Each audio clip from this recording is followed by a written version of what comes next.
Karaikudi sisters விவாஸ் எல்லாருக்கும் வணக்கம். இன்றைக்கி ஒரு சட்னி வீடியோ தான் பார்க்க போகிறோம். அதை நாங்கள் வத்தல் சட்னி, கார சட்னி இப்படி சொல்லுவோம். இது வந்து இட்லி, தோசை ரெண்டுக்குமே சூப்பராக இருக்கும்.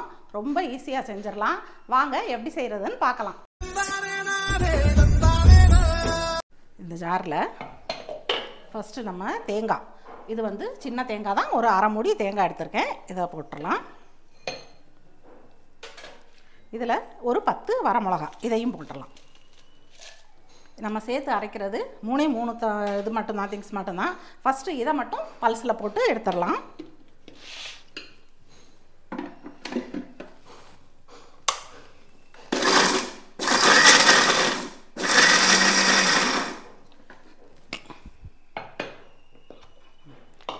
இதில் நான் ஒரு 4 தக்காளி பழம் எடுத்து வச்சுருக்கேன். இதையும் போட்டுடலாம்.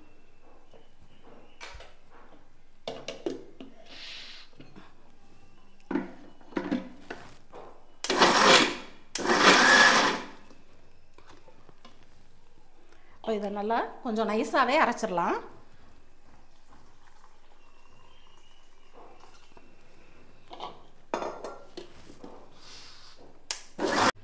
இப்போ இந்த அளவுக்கு இது ரொம்ப நைஸாக அரைச்சிட்டேன். நான் இந்த அளவுக்கு அரைச்சிருக்கேன். இதை நம்ம தாளிச்சிடலாம்.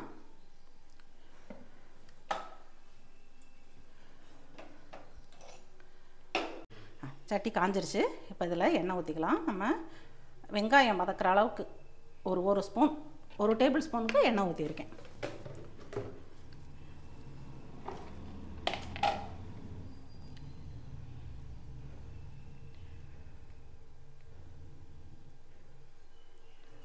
ரொம்ப சிம்பிளான சட்னி தான். ஆனால் இட்லி, தோசைக்கெல்லாம் சூப்பராக இருக்கும். எங்களுக்கு இட்லிக்கு பிடிக்கும், என் பசங்களுக்கு தோசைக்கு பிடிக்கும்.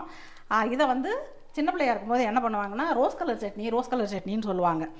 இது வந்து ரொம்ப சூப்பராக இருக்கும். இட்லி, தோசை ரெண்டுக்குமே நல்லாயிருக்கும். இதில் 1/2 ஸ்பூன் கடுகு போட்டிருக்கேன், 1/2 ஸ்பூன் உளுந்த பருப்பு.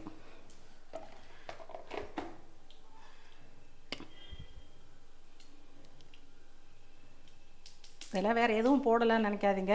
நீங்கள் வீட்டில் வச்சு பார்த்துட்டு டேஸ்ட் பண்ணி பார்த்துட்டு எப்படி இருக்குன்னு கமெண்ட்டில் சொல்லுங்கள்.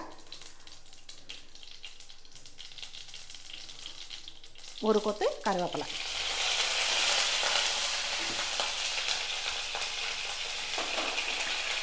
ஈரமாக இருக்குது.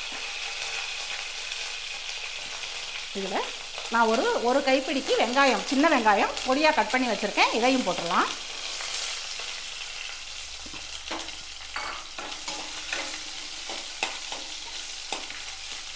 இதுக்கு வெங்காயம் கொஞ்சம் கூட போடணும். வெங்காயத்தோடு எடுத்து சாப்பிடும்போது ரொம்ப சூப்பராக இருக்கும்.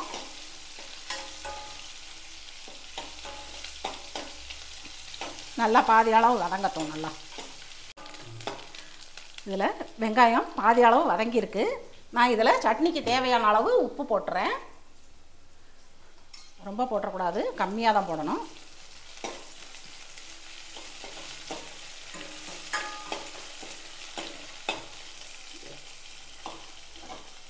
இதில் இப்போ நம்ம அரைச்ச சட்னியை தூக்கி ஊற்றிடலாம்.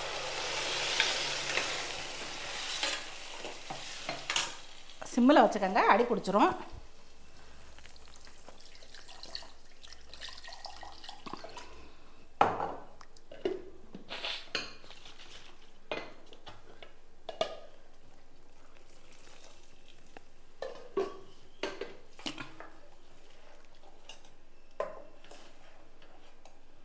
நான் இட்லிக்குன்னு வைக்கும்போது இந்த அளவுக்கு இருந்தால் போதும், ரொம்ப தண்ணி ஊற்ற வேண்டாம். இதே தோசைக்குன்னா இன்னும் கொஞ்சம் தண்ணி ஊற்றிக்கலாம். இந்த அளவு போதும். இது கொதிக்கட்டும். சீக்கிரமாக கொதி வந்துடும். ஒரு கொதி வரவும் ஆஃப் பண்ணிட வேண்டியதான், அவ்வளோதான். சட்னி ஈஸியாக ரெடி ஆயிரும். சட்னி கொதிக்க ஆரம்பிச்சிருச்சு. இதை லைட்டாக கிண்டி விட்டுக்கிட்டே இருக்கணும், இல்லைன்னா அடி பிடிச்சிரும். இன்னும் ஒரு 2 நிமிஷம் கொதித்த உடனே நம்ம இறக்கிடலாம். சட்னி இப்போது நல்லா கொதிச்சிருச்சு. இதை நம்ம இறக்கி வச்சிடலாம். இறக்கி வச்சுட்டு இப்போ இட்லி ஊற்றிடலாம். இட்லியும் சூப்பராக ரெடி ஆயிடுச்சு, சட்னியும் ரெடி ஆயிடுச்சு. இப்போ நம்ம அதை சாப்பிட்டு பார்த்துடலாம் எப்படி இருக்குன்னு.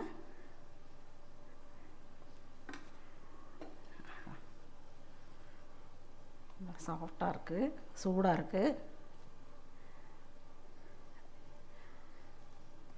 இந்த இட்லிக்கும் சட்னிக்கும் செம்ம காம்பினேஷன், சூப்பராக இருக்கும்.